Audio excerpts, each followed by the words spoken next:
Hey there! I'm Albert Bandura. I hear you guys want to be teachers. Well, boy, do I have a few things to share with you. Let me start by telling you a little bit about myself. I was born in Alberta, Canada on December 4th, 1925. I had 5 older sisters. We didn't have much to do in my small town, and we didn't have very many educational resources. So my sisters and I took charge of our learning. I graduated from the University of British Columbia, and then I went on to the University of Iowa to pursue my master's in theoretical psychology. And without further ado, I present to you my social learning theory. I'll start with 2 types of learning, enactive and observational. Enactive learning is learning by doing and experiencing consequences. Consequences provide further information and influence your motivation. Observational learning is learning vicariously through others and their consequences. Through memory and analyzation, you will then make your own decisions. When you or your student acquire knowledge, you are learning. But when you act on that knowledge, that is your performance or behavior. With this being said, your students probably know more than you think. Let me show you why. I back up my theory with the Bobo doll experiment. I showed 3 different groups of preschoolers a video of an adult being aggressive towards the Bobo doll. One of the groups of kids saw the adult getting rewarded, one of the groups of kids saw the adult getting punished, and one saw the adult receive no consequence. I then placed those preschoolers in a room with Bobo to observe their behaviors. The kids that saw the adults get rewarded were the most aggressive, and the kids that saw the adults get punished or receive no consequence were not aggressive. Yet when promised a reward, they all showed aggression, demonstrating that they had all learned this behavior.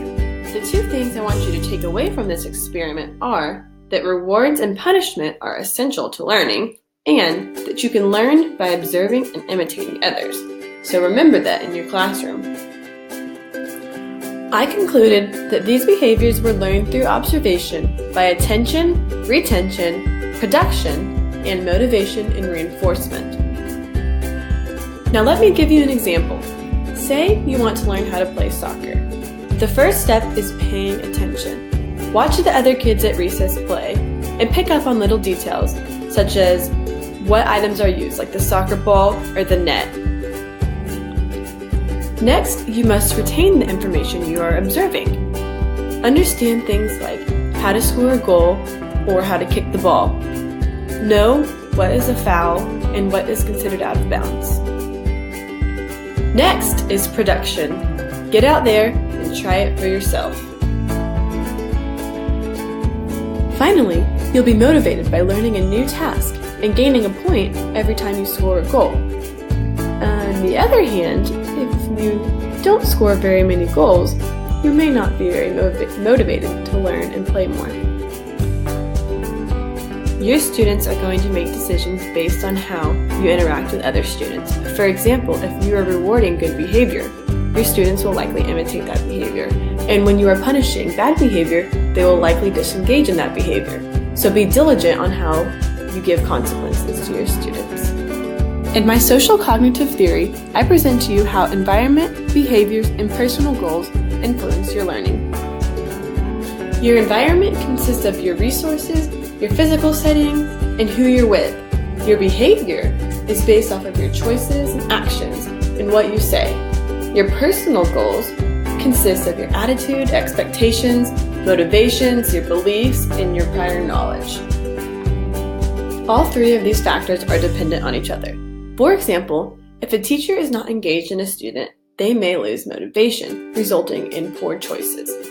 On the other hand, if a teacher believes in a student, they're going to have higher expectations for themselves, and they are going to perform better and learn more. Well, how do I keep my kids motivated, you may ask? There are 4 types of motivation that your students may have. Either mastery, which is based on ability, physiological, which is based on feeling, by curiosity, which is based on other people, or social, which is based on persuasion. To be a good model and motivate your students, set goals, recognize and reward progress, encourage change and success, don't make excuses, and be a good and honest role model for them. Now go out there and educate the world. created using Powtoon.